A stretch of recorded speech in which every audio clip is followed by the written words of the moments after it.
Okay, so I have this on a hold for a couple hours at 200 degrees. I'm going to restart this. I'm going to show you how I did that because these right here are about leather hard and maybe just a little bit more dry than that, but they're not bone dry, and I do not want them to break apart in the kiln. So I'm going to go ahead and stop this. It's going to say abort. ABRT is abort. Okay. I don't know if that says that on here or not, but use this as a guide.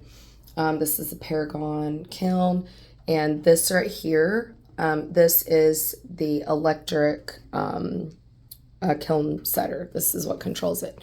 Okay, so I'm going to start this. I'm going to push enter. It's going to tell me that I'm at cone 06. I push enter again. My speed is standard. I don't want it to go too fast, so it's either fast, medium, or slow. Medium is standard. That's STD is the STD. The STD is the standard. SPD is the speed. I'm going to enter that again. I'm going to preheat this. Looks like I did it for an hour and a half. I thought I did it for longer than that. Preheat. Oh, I did preheat. I'm sorry. I thought I'd soak. So I preheated it for an hour and a half. Okay, so how I'm going to set that, let's say that I wanted to preheat it at 200. That's either preheat for either 2 hours or 200. That might be 2 hours. Okay, let me look. Let's see.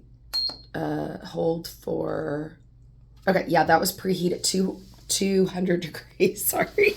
I'm really tired. It's late and I almost have no voice left. Then I'm going to hold it. So I preheat, that's the temperature. And I'm going to hold, that little dot in there gets me confused sometimes. And then I'm going to hold for, let's say I wanted to do 2 hours and 30 minutes. Okay, I'm going to have to go back and look and see if it's 230 is 2 hours and 30 minutes, or if it's 2.5 means 2.5 hours, if you understand what I'm saying. So like half of a whole would be 50. Okay, so enter. And then it's going to ask me if I want like a cool down period. So once it's gone through the whole cone 06 firing, do I want it to cool down for a certain amount of time?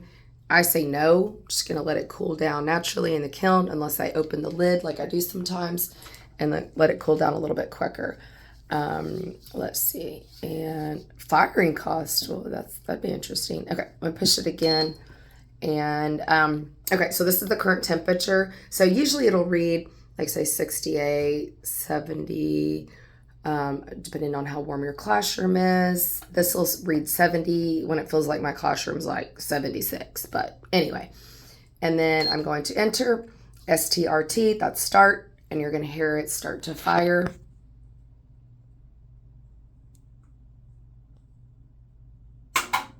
So that was it saying, hey, I'm heating up. And then the heating elements on the inside of the kiln will start going. And these things right here, there's different parts of the parts of all of this that are made by different people like this. I believe they make the parts, and then they do the electronic portion of it. I'll have to research on that to make sure, because I like to give facts. I don't like to just make up stuff. Anyway, this one I just put in here. I'm a little concerned about that one, but I really want to get this one fired soon. This is a clay whistle that I helped my student build. They make the 2 pinch pods, put them together. I give them the clay for this, and then I work out the mechanisms of it just because I have more experience. And sometimes we just don't have time to get it all put together, and that's what us teachers are here for. This one's been in here for a while, so this one's pretty warm. You don't want to put your lips on that too long. When they say hot lips, boy, you have hot lips after that. Anyway, I hope this has been helpful. I'm going to let this get going, let it do what it's supposed to do, and dry out my clay. So this is a great option for making clay dry quickly without using, fans or whatever. This kiln is supposed to do that for you. That's what it's made for. It's made for drying, for getting the moisture out. And yes, it can do it. You could put clay in there that is raw. I mean, you've just made something. You can set it where it just will dry it out very slowly at really low temps. So anyway, so if you're trying to fire something quickly, or you want to dry out, which would be the reason that you would dry out your clays, because you wanted to fire something quickly, speedily, to make it ready for tomorrow or the next day or whenever.